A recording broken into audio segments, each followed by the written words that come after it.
Correspondent Terry Anderson are among those being held. Today, the Islamic Jihad for the Liberation of Palestine said it won't free the 2 Americans it claims to be holding until all prisoners held in Israeli jails are released.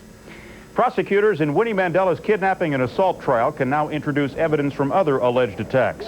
The judge says he's allowing the evidence because Mrs. Mandela is a major public figure. She and 3 co-defendants are charged with abducting and beating 4 young men in December 1988. The judge says the trial will be adjourned at some point so defense lawyers can review the new evidence. Pamela Smart is testifying today for a second straight day at her murder and conspiracy trial in New Hampshire.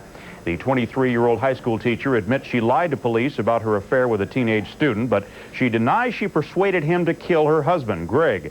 Last week, the jury heard secretly recorded conversations in which Ms. Smart appears to admit prior knowledge of the murder. But today, Smart said she was lying in hopes of getting more information about the incident.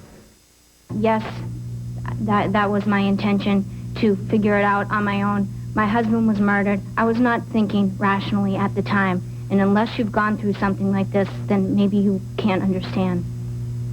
A bomb-sniffing dog checked out the courtroom today. 2 bomb threats were received. Nothing was found. Smart's former lover and 2 other teens have already pleaded guilty in connection with the killing. The case of 2 men indicted on drug and conspiracy charges, along with ousted Panamanian dictator Manuel Noriega, is expected to go to the jury today. John Zarella reviews the proceedings and examines what impact it might have on Noriega's June trial. The case revolves around this 49-foot yacht, the Krill.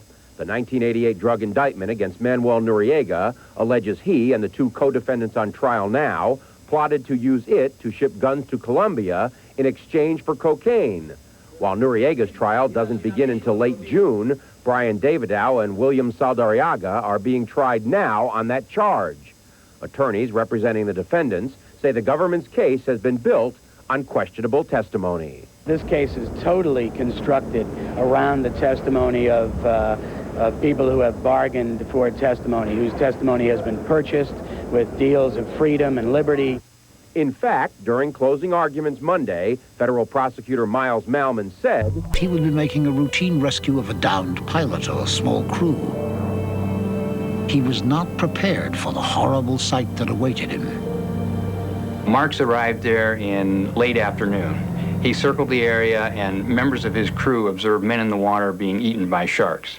Against standing orders not to land at sea, Marks landed his seaplane in 12-foot swells and rescued 56 men from the sea.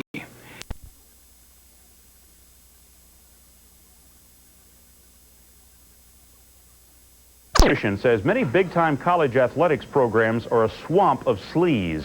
The Knight Foundation Commission on Intercollegiate Athletics says the financial and academic irregularities can no longer be swept under the rug.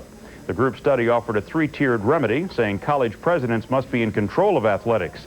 Athletes must meet normal academic standards with no pass, no play rules in effect, and an outside agency should review college athletics. There's a very simple solution to integrity in collegiate athletics. That's a commitment by each institution to guarantee integrity of the operation of their program.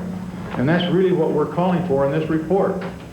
We're saying that the presidents have to be in charge, the trustees have to provide strong support, there's got to be integrity in these 3 areas, and if you accomplish that, you've got integrity. The study also suggests commercial television has had a huge negative impact on college athletics and recommends school presidents reevaluate their relationship with TV. The giant panda's diet consists exclusively of bamboo, or so it was once thought. An official Chinese newspaper says a panda was found recently inside a sheep pen in the southwestern part of the country. The panda had killed and eaten 3 of the sheep. Zoologists are now studying the panda, trying to determine why she developed a taste for red meat. The cheetah is found less and less often in the wild and more